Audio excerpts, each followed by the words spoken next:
watch me. Bonjour, bonsoir tout le monde, je suis ravie de vous retrouver aujourd'hui pour une nouvelle vidéo et aujourd'hui sera donc un update sur l'affaire Justin Baldoni, Blake Lively, le feuilleton de l'année. Alors, depuis la dernière fois que je vous ai eu il y a 2 semaines, et c'est encore passé des petites choses, donc écoutez, on va voir tout ça ensemble par ordre chronologique. C'est parti. Alors déjà, je vais revenir à fin janvier. Il y avait un article qui était sorti.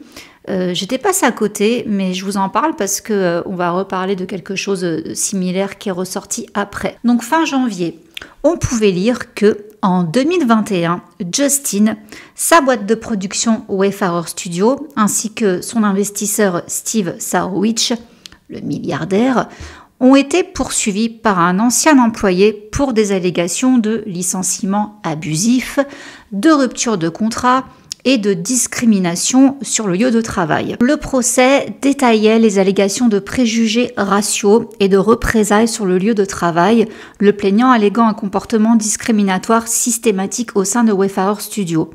Alors le litige juridique, bien que finalement rejeté, accusait Justin et ses associés d'avoir favorisé un environnement d'exclusion et de préjugés raciaux. Les documents du procès décrivent plusieurs incidents, notamment des remarques prétendument faites par le directeur financier de Wayfarer Studio, Brian Singer, sur l'origine raciale du plaignant.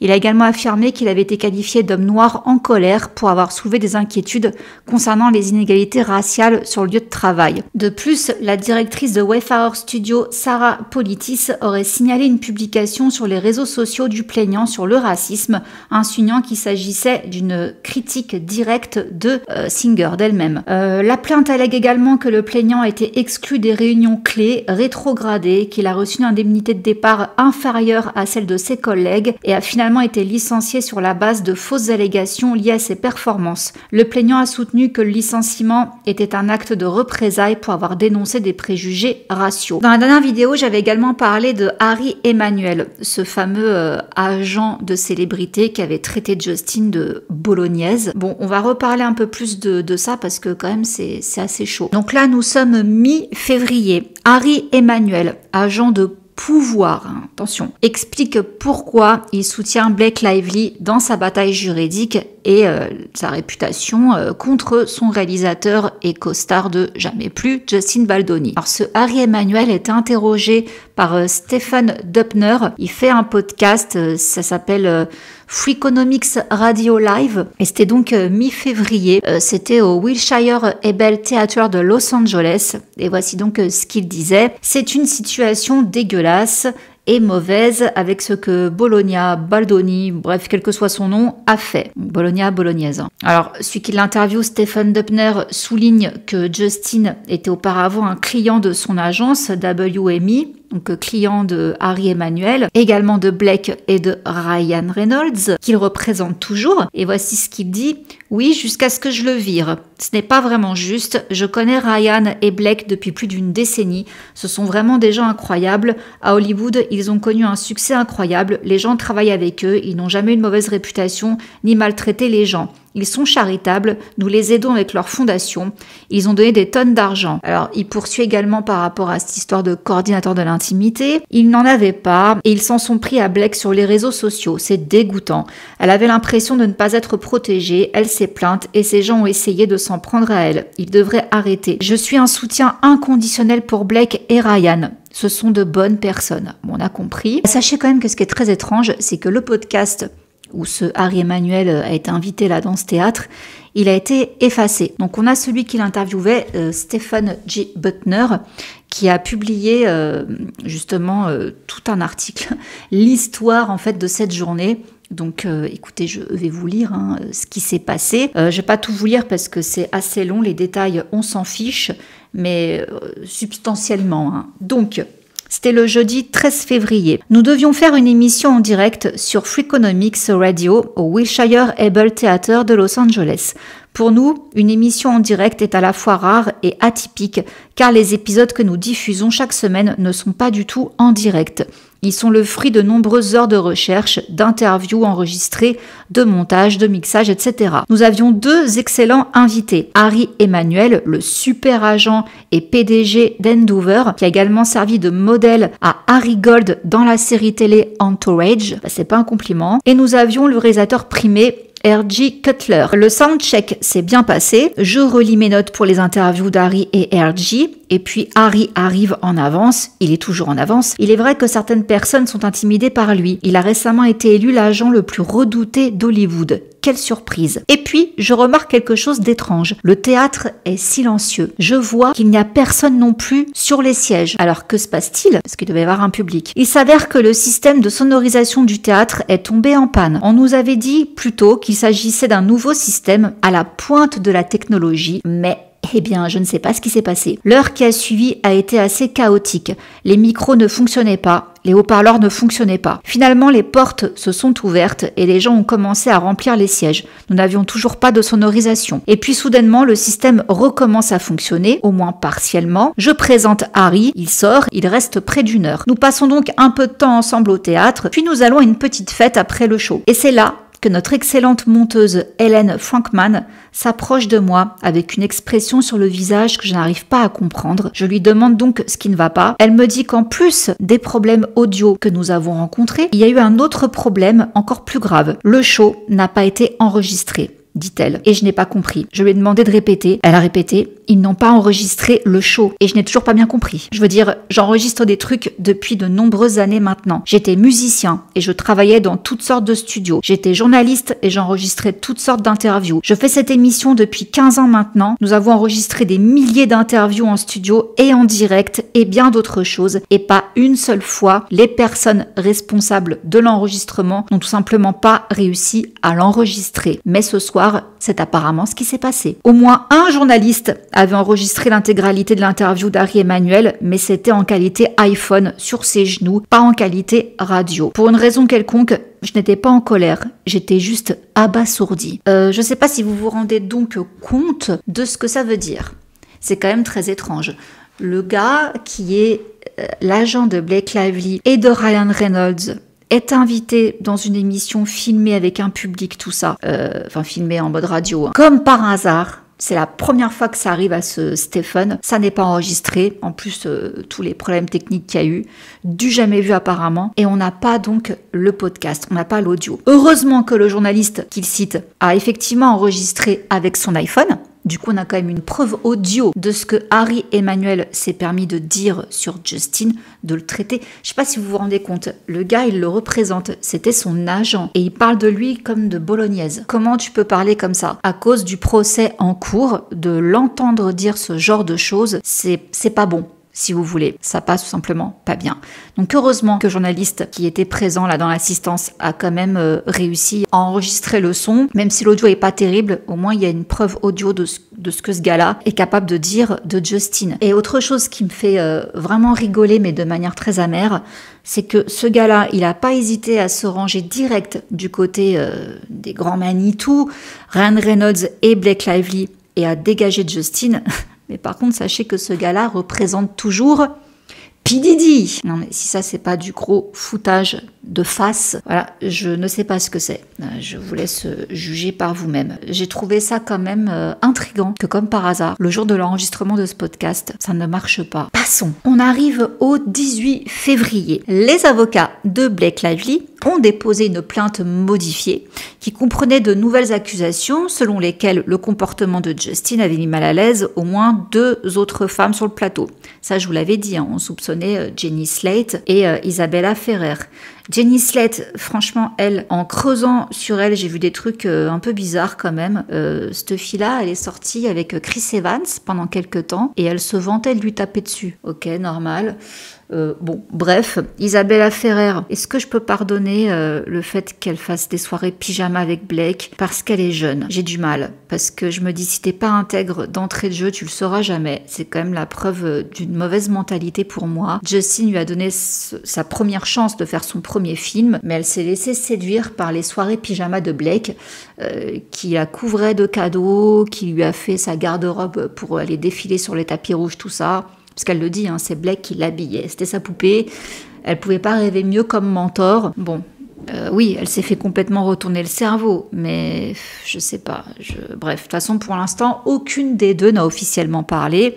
Et pour rappel, ce qu'on a retrouvé comme éventuellement plainte de Jenny Slate, c'était même pas une preuve écrite, un truc réel. Elle se serait plaint que Jamie East ait voulu l'aider parce qu'elle pouvait pas changer d'appart, elle perdait sa caution. Et Jamie a dit non, mais on peut te la repayer ta caution si tu veux déménager. Par rapport à son fils, elle voulait un truc plus sécure à New York le temps du tournage. Le mec était prêt à tout payer, mais juste parce qu'il lui a dit que c'était important à la maternité, le caractère sacré de la maternité, elle n'a pas aimé, ça l'a mis mal à l'aise, donc elle s'est plainte de ça. On vit dans un monde où on se plaint de la gentillesse. Est-ce que je suis effarée? Oui, j'arrive toujours à être effarée de choses aussi effarantes. Mais dans le fond, pas tant que ça, malheureusement. Bon, poursuivons, c'est juste pour vous rappeler dans l'ordre chronologique. Donc ça, c'était le 18 février. Le 20 février, les avocats de Blake et Ryan Reynolds ont présenté une lettre demandant qu'une nouvelle ordonnance de protection plus étendue soit imposée pour protéger les informations personnelles, sensibles ou exclusives du public. Après avoir affirmé qu'eux et leurs alliés, tous leurs clans, ont été victimes, depuis le début de la bataille juridique, d'intimidation, d'insultes, menaces de mort, etc. La lettre poursuit en disant qu'il est inévitable que la divulgation de nouvelles informations dans cette affaire viole davantage leur vie privée, les expose à des menaces et crée un climat d'intimidation possible des témoins.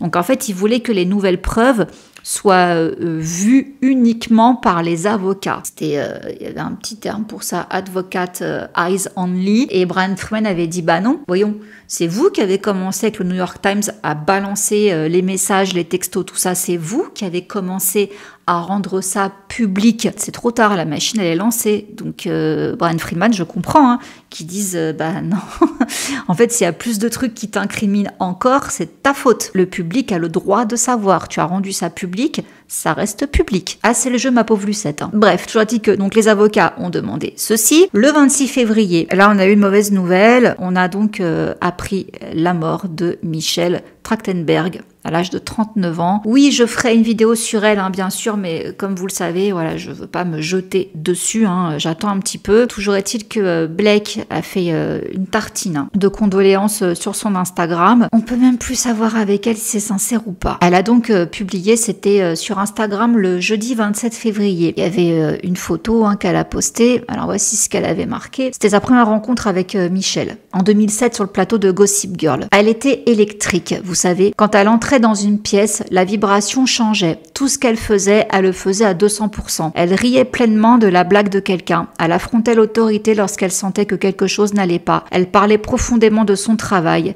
Elle était fière de faire partie de cette communauté et de cette industrie, aussi douloureux que cela puisse être parfois. Elle était farouchement loyale envers ses amis et courageuse pour ceux qu'elle aimait. Elle était grande et audacieuse et toujours elle-même. Elle portait toujours un délicieux brillant à lèvres au parfum de caramel parce qu'elle ne voulait pas seulement briller devant la caméra, elle aimait créer une expérience agréable pour tous ceux qui étaient dans son orbite, jusqu'à l'odeur subtile de son brillant à lèvres, parce qu'elle se souciait des détails sucrés. C'était une personne gentille de bout en bout. Le temps passe, vous prenez pour acquis d'avoir la chance de revoir un vieil ami. En réalité, les vraies tragédies de la vie sont celles qui vous surprennent un mardi ordinaire. Bon, allez, on lui accorde que le message, il est mignon, ok? Sauf que, encore une fois, les détectives du net sont allés fouiller et ils ont retrouvé un post de Michelle qui datait du 17 janvier dernier. Elle avait réagi à un commentaire sur Instagram, sur un post. En fait, elle avait mis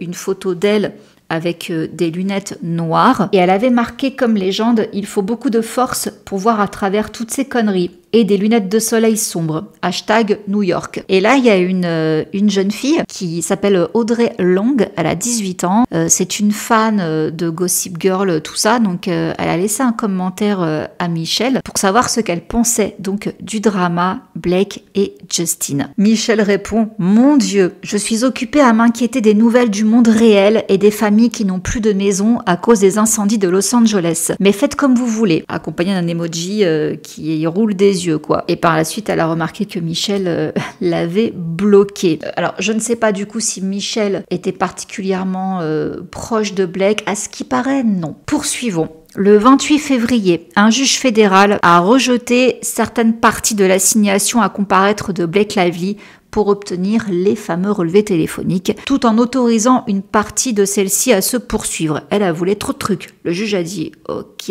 mais pas tout ». Donc c'est le juge, c'est Lewis Liman. Il a estimé que l'assignation à comparaître était trop intrusive, car elle pourrait contenir des informations relatives aux associés de l'équipe de Justin, ainsi que des informations médicales sensibles, d'une manière qui viole leur vie privée. Et en vertu de cette décision, Blake pourra faire des demandes de communication de renseignements uniquement adaptées à certaines personnes qu'elle a déjà identifiées comme ayant prétendument participé à la campagne de diffamation contre elle. Dans la décision que le juge a donnée là, il a conclu que Blake n'avait pas fourni de base permettant de croire que la découverte qu'elle cherche révélerait des informations concernant des participants non identifiés au stratagème présumé. Cette campagne négative n'a commencé qu'environ en août 2024, a-t-il déclaré. Il est donc difficile de savoir comment les communications vers et depuis Wayfarer Studio en 2022 et 2023 révéleraient les individus qui ont participé à la campagne. Et oui. Et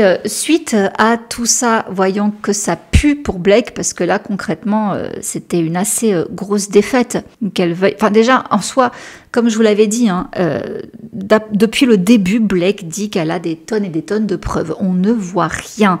Et là, ce qu'elle demande, c'est quand même assez flagrant qu'elle n'a rien. Si elle demande tous les relevés, tout ce qu'elle peut avoir comme communication depuis 2022 jusqu'en 2024, ouais, c'est que vraiment elle cherche quoi.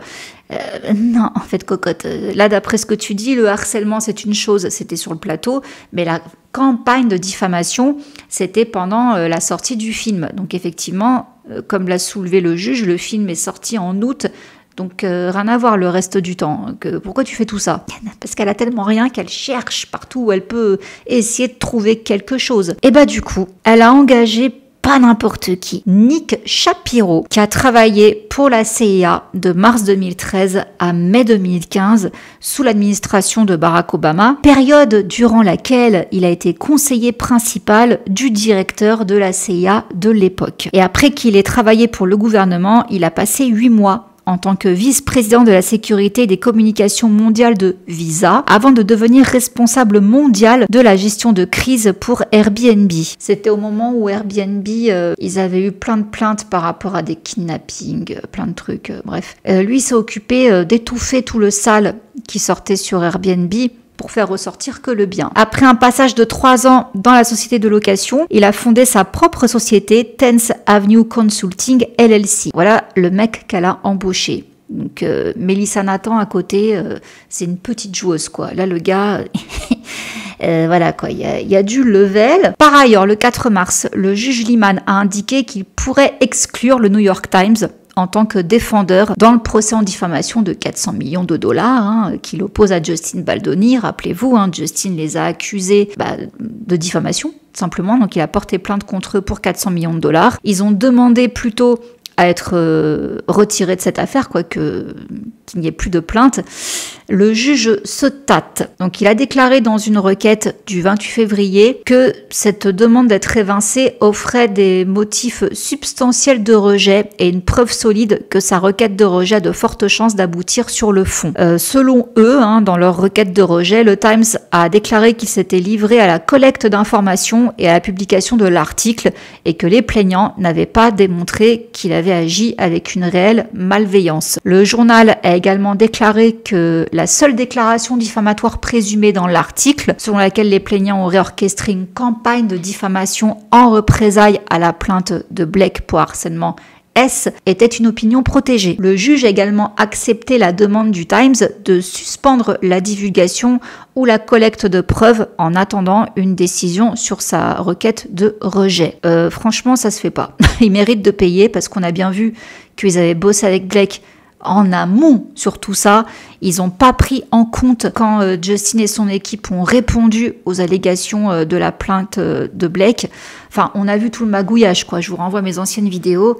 Les gars, ils méritent de payer. Ils ont fait un foirage journalistique sans nom. Alors, bref, de toute façon, je vous l'avais dit, hein, il me semble que le New York Times n'a jamais été attaqué. Donc voici après ce qu'ils ont déclaré. Nous apprécions la décision du tribunal d'aujourd'hui qui reconnaît les valeurs importantes du premier amendement en jeu. Le tribunal a empêché Monsieur Baldoni d'accabler le Times de demandes de divulgation dans une affaire qui n'aurait jamais dû être portée. Ah bon, d'accord, ok. S'ils le disent. Le 5 mars, alors là, il y a le Los Angeles Times qui s'y met. Il a publié un rapport d'enquête sur la carrière de Justin Baldoni, citant plusieurs employés anonymes de sa société de production Wayfarer Studio, dont certains ont déclaré qu'il avait injecté une positivité toxique et sa foi bahaï dans la culture du lieu de travail d'une manière qui semblait professionnellement inappropriée. Oui, carrément, une positivité toxique. On marche sur la tête. Donc, certains anciens employés ont critiqué le fonctionnement du studio, affirmant qu'une approche implacablement positive des affaires était appliquée, ce qui a fini par mettre certaines personnes sur les nerfs. Un ex-employé a déclaré le 5 mars au Los Angeles Times, c'était une positivité constante. Je dirais même une positivité toxique. Je suis toujours un peu sceptique à l'égard des personnes qui s'affichent comme des perturbateurs du statu quo ou entre guillemets comme des gens bien. J'ai eu l'impression que c'était bidon. La publication ajoute que la foi bahaï de Justin était un élément clé de la culture au bureau, ce qui a donné à certains employés l'impression qu'ils étaient poussés à soutenir cette croyance controversée. Un autre employé de Wayfarer Studio a déclaré « La façon dont Justin parlait de la foi avait un côté évangélisateur qui à mon avis n'était pas approprié sur le plan professionnel. » US Weekly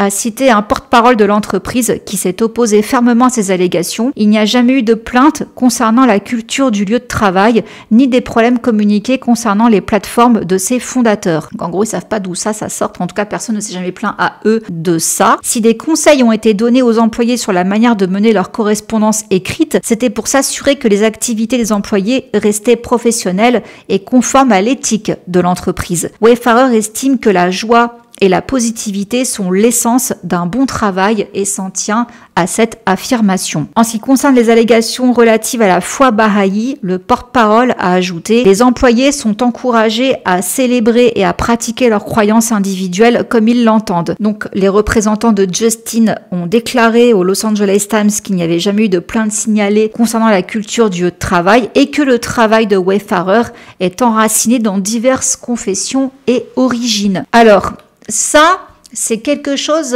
on en a parlé déjà par rapport à l'article du Hollywood Reporter qui avait justement fait un papier sur la foi bahaï et sur le fait que peut-être que toute cette histoire, en tout cas sur le tournage, que c'était un problème culturel. Qu'en gros, la manière de penser de Blake et de certains autres comédiens, producteurs, sur le film Jamais plus, ça collait peut-être pas trop avec justement la mentalité, la façon d'être et de voir les choses de l'équipe de Justin, Wayfarer, etc., qui eux effectivement sont plus en mode Fazor Gaia, si vous voulez. Je peux parfaitement comprendre que ça saoule.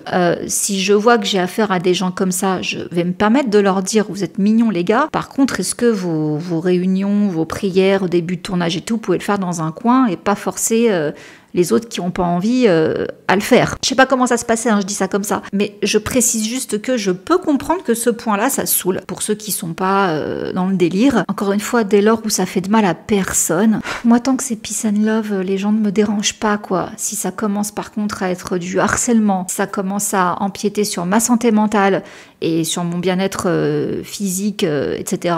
Là, ouais, il y a un problème.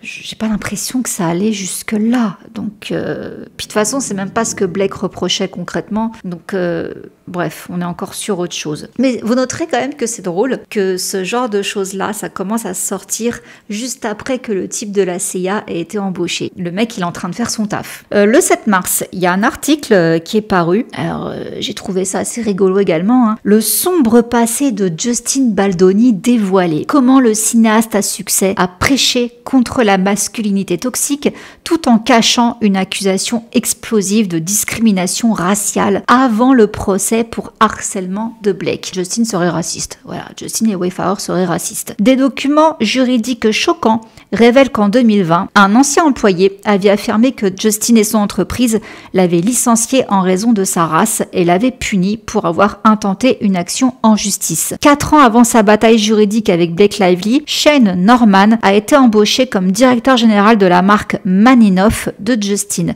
qui produit son podcast populaire et promeut la lutte contre la masculinité toxique. Mais à la fin de l'année, Norman avait perdu son salaire annuel de 225 000 $ et avait été licencié. Dans des documents judiciaires de décembre 2020, Norman, un homme noir, a fait des déclarations explosives, les accusant de l'avoir induit en erreur sur son contrat de travail, de l'avoir soumis à une discrimination raciale et de l'avoir licencié à tort et d'avoir exercé des représailles contre lui après avoir exprimé des inquiétudes. Dans ces documents, Norman a déclaré que Justin, le copropriétaire de l'entreprise, s'était montré compréhensif lorsqu'il avait exprimé ses inquiétudes concernant le fait de se sentir ciblé en raison de sa couleur de peau. La réponse de Justin a été de le soutenir et de féliciter son travail. Justin a même dit à Norman qu'il voulait continuer à travailler avec lui. Cependant, Justin et son entreprise ont nié les allégations de l'employé, rétorquant que Norman était un employé à volonté avec des problèmes de performance qui contrarient ses collègues. L'affaire a finalement été classée sans suite en avril 2022 sans aucune reconnaissance d'acte répréhensible. Une source a ajouté: Justin a dû craindre que ce procès ne se reproduise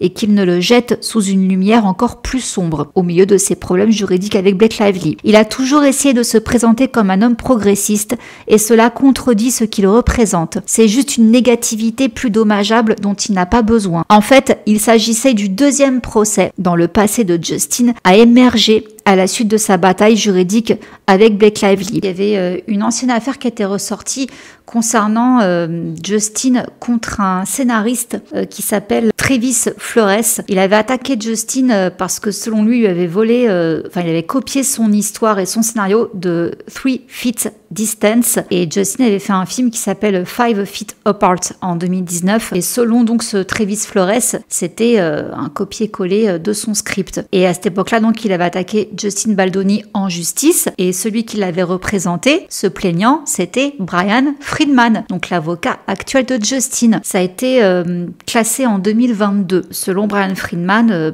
il a accepté de défendre Justin parce que justement il avait vu que dans cette affaire-là, il avait rien fait de mal. C'est pour ça que finalement c'est devenu son client. Bref, l'image publique soigneusement élaborée de Justin Baldoni continue d'être remise en question alors que de nouvelles allégations font surface. Je suis désolée, pour moi c'est l'œuvre de ce Nick Shapiro, ce gars de la CIA. Je vous dis, il y a plein d'articles qui sont en train de popper pour descendre Justin. Voilà quoi, du travail de RP, qu'est-ce qu'on peut dire. Le même jour, toujours est-il que le même jour, donc là je vous disais qu'on était le 7 mars dernier, eh bien il y a Blake Lively donc qui a fait son grand comeback. Elle a assisté à la première de Another Simple Favor, qui est la suite de A Simple Favor, qui était sortie en 2018. C'était au cinéma South by Southwest, où elle a reçu un accueil assez chaleureux de la part du public. Et on avait qui? La youtubeuse Colonel Kurtz, qui s'est pointée avec une grosse pancarte Justice for Justin. Elle m'a fait trop rire. Je l'ai reconnue tout de suite. Je me suis dit, punaise, c'est Colonel Kurtz, quoi. Anna Kendrick, elle a esquivé, effectivement, quand on a tenté de lui parler de cette histoire. Il a également été rapporté que Anna était contrariée que ce procès en cours éclipse la suite de ce film. Et en parlant à Variety, donc, Anna a partagé une réponse vague lorsqu'on lui a demandé comment le film a été affecté par tout ce qui se passe en ce moment. Elle a dit: pourquoi, que s'est-il passé? J'ai pris de l'ayahuasca et la dernière année de ma vie vient de s'écouler. En gros, je m'en souviens plus. Mais j'ai entendu dire que le film était incroyable. Et après, elle s'est éloignée. Donc, il y avait Blake et Anna qui ont fait des photos, tout ça, mais il y avait toujours quelqu'un entre elles par contre. On a remarqué qu'elles ne posaient jamais ensemble. Le cinéaste du film, il a évoqué le fait que de travailler à nouveau avec Blake et Anna, c'était hyper amusant. Je veux dire, j'ai eu une expérience tellement géniale sur le premier, cela m'a toujours marqué. Mon Dieu, j'adore travailler avec elle, ainsi qu'avec le reste du casting. Il a également révélé qu'il avait permis aux deux stars de donner leur avis lors de la production de la suite. Ah non, mais le nombre de petits tacles qu'il met par rapport à Justin, je cite, hein, c'est ce que je fais toujours. Quand je travaille avec des acteurs, je leur laisse beaucoup de liberté. Je veux qu'ils déterminent ce qu'ils veulent porter, etc. Parce que j'étais acteur, donc je sais tout ça. Et pour lui, en fait, s'il ne le faisait pas, il supprimerait une énorme part de leur talent. Donc chacun a son mot à dire. Lors d'une interview avec le Hollywood Reporter, il a également déclaré « Blake est génial, je l'adore, j'adore travailler avec Anna, j'adore travailler avec Blake et c'est tout ce que je peux dire, c'est une excellente collaboratrice. J'adore travailler avec elle. » Voilà, il adore, il adore, il adore. Ok, d'accord. Après, c'est un peu normal quoi. Le type, il va pas cracher sur son actrice alors qu'ils sont en pleine promo. Ça me paraît logique. Par ailleurs, une autre intervention d'Anna qui a quand même fait le tour de la toile. Hein. Elle passait en fait à signer des autographes. Quand quelqu'un lui a demandé ce que ça faisait de travailler avec Blake, elle a répondu oh, you know, oh, vous savez. What does it mean to be working with Blake again? Je vous cache pas que cette réponse, naturellement, ça a alimenté les spéculations. Hein. À ce qui paraît, toutes les deux, elles peuvent pas se blairer. À ce qui paraît, Anna Kendrick est pas très sympa non plus, comme personne, sur les plateaux. Donc, bon, bref. Toujours est-il que Blake, elle a été vue donc en train de défiler, de se mêler aux fans. Et justement, pareil, en passant, quelqu'un lui demande ce que ça fait donc de retravailler à nouveau, d'être de retour avec Anna. Et elle a répondu « Oh, it's the best, c'est le meilleur, je suis tellement heureuse. » What does it mean to be back with Anna? Oh, it's the best, I'm so happy. Bon, forcément, un Blake, elle en a fait des caisses, un grand sourire, et je prends des photos avec tout le monde, etc. Sauf que, justement, ces photos, ça a également fait polémique parce que pour beaucoup c'était orchestré. C'était pas du tout des photos avec de vrais fans. On a pu voir par exemple qu'il y avait l'épouse du réalisateur qui faisait partie de la foule quoi derrière les barrières. Où voilà, elle a pris des photos avec Blake, etc. Il y en a un autre. À ce qui paraît, c'est un comédien. Enfin, voilà, des petites choses qui laissent penser que ceux avec qui Blake elle a été le plus proche, la plus gentille, machin, bah, c'était des gens qu'elle connaissait quoi. Alors après, il a été dit que mais non, la femme du réalisateur, elle était là, mais c'était pas un enclos pour les fans, c'était juste un enclos pour les VIP. Ok, d'accord. Si vous voulez.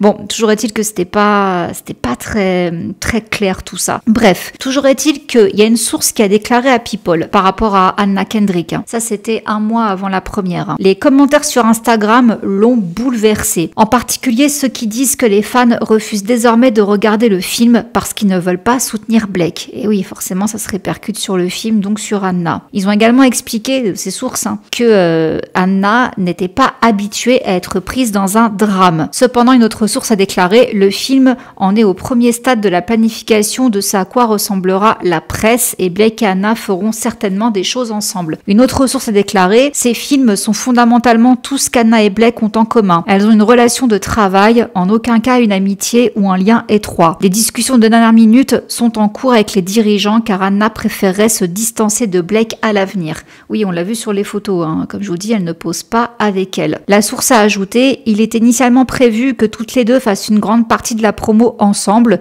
C'est ce que le studio a demandé et Anna et Blake ont accepté. Mais Anna pourrait y aller seule par crainte d'être prise dans le drama. » Honnêtement, c'était pas possible. Moi, je m'attendais fortement à ce qu'on voit Blake lors de cette première, tout ça. Elle ne peut pas être exclue de la promo. La réaction à la promo a été brutale. Oui, sur les réseaux, ça a beaucoup parlé. Blake n'a pas abordé ce sujet. Elle n'a pas appelé les acteurs pour s'excuser. Elle n'a rien fait de tel.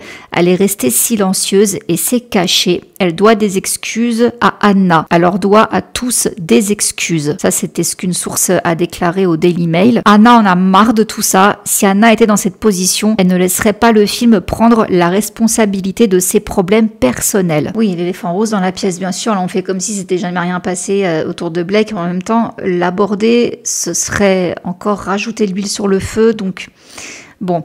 Après, il y a eu encore un problème, effectivement. Je me rappelle, dès que l'affiche du film est sortie, ça a polémiqué sur les réseaux parce que le nom de Blake, il est au-dessus de celui d'Anna. Il y a une source qui a déclaré « Dans le film original, Anna avait la première place sur Blake. Elle pensait que c'était une évidence que la même chose se reproduirait cette fois-ci, mais Blake ne l'a pas vu de cette façon. Elle s'est battue par l'intermédiaire de ses représentants pour obtenir la première place sur Anna, qui a refusé de se plier aux exigences de Blake. Finalement, après des semaines de négociations, un accord a été conclu entre les actrices. Elles ont convenu d'une impression échelonnée, ce qui signifie que le nom d'Anna serait lu en premier, celui de Blake serait au-dessus du sien, mais sur le côté droit. Dans le milieu, c'est considéré comme une position égale. Ensuite, il y a une autre histoire que je voulais aborder avec vous. Beaucoup d'entre vous me disaient dans les commentaires, mais pourquoi Blake, elle ouvre pas sa propre boîte de production au lieu de voler le film des autres? Elle en a une. Elle en a déjà une, figurez-vous. Revenons à l'origine de tout ce truc-là. Blake Lively et Ryan Reynolds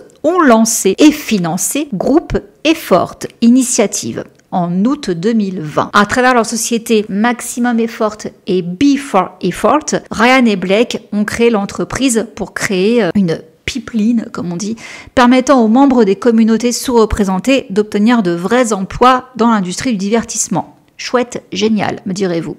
Donc l'entreprise de Ryan Reynolds et Blake Lively, Groupe Effort Initiative, travaille avec Netflix pour embaucher des personnes issues de communautés sous-représentées dans des emplois de production cinématographique, également télévisuelle. Et ce partenariat donc met l'accent sur des opportunités de carrière. Ça vise à créer des possibilités de formation et d'emploi de premier niveau pour les communautés marginalisées aux États-Unis et également au Canada. Donc, petit historique. Mars 2020, il y a l'immatriculation de la société. Blake Lively enregistre sa propre entreprise dans la catégorie divertissement. Donc là, c'est elle toute seule. Selon les documents, elle est l'unique propriétaire et détient tous les postes de pouvoir au sein de l'entreprise. Elle est PDG, secrétaire et directrice financière de B4Effort. Mai 2020, il avait été annoncé un film, Dark Days at the Magna Carta. Donc elle joue et elle le produit par le biais de sa bannière de production B4Effort,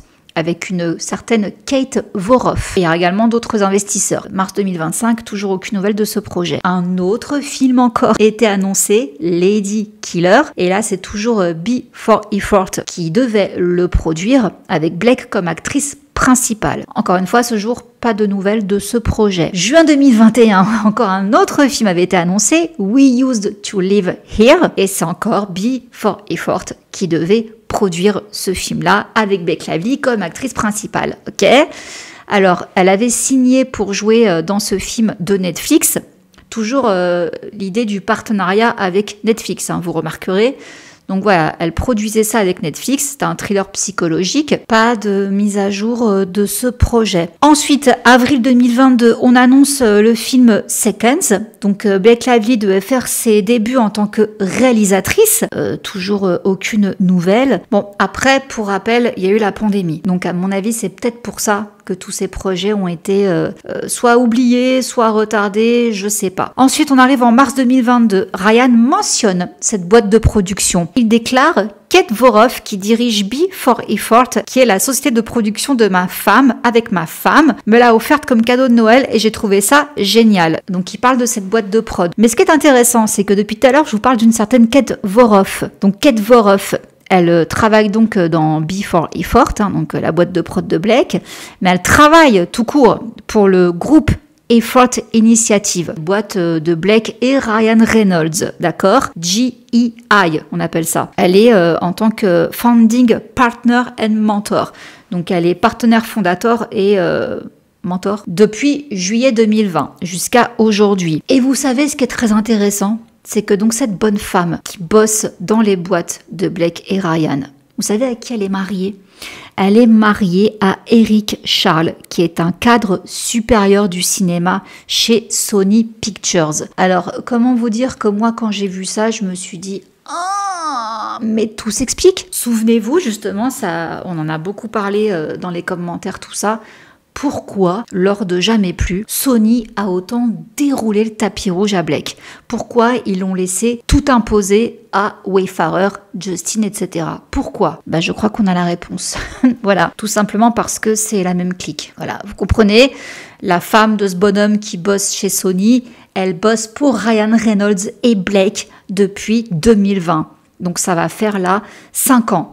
En juillet, ça fera 5 ans qu'elle bosse pour eux. Et elle est mariée à un cadre supérieur chez Sony. Voilà, je pense que là, on a capté, ok? Et ce qui est quand même dingue, si vous voulez, dans tout ça, c'est que Before Effort, donc la boîte de prod de Blake, ça fait 5 ans qu'elle existe. Elle n'a produit aucun film, malgré tous les projets annoncés. Et Blake n'en parle jamais dans les interviews. C'est bizarre. Donc certains se disent, bah ouais, c'est plus fastoche de détourner le travail des autres plutôt que de créer toi-même ton truc. Je me prononcerai pas là-dessus, je vous laisse juger vous-même. Ensuite, dernière info qui va conclure cette vidéo. Ça m'a fait rire. Là, les gens, ils décortiquent à fond, hein.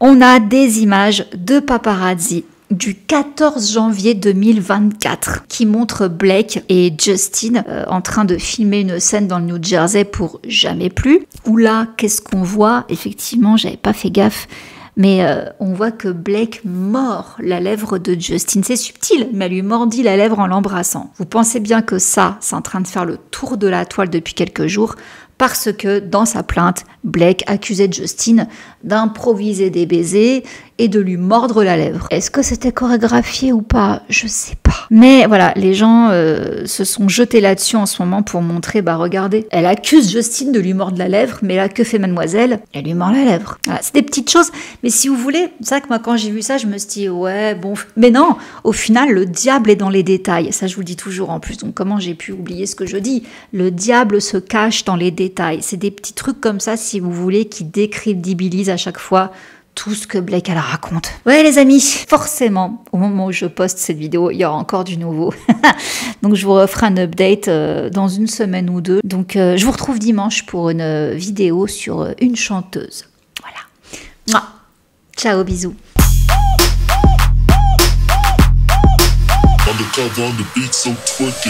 Like.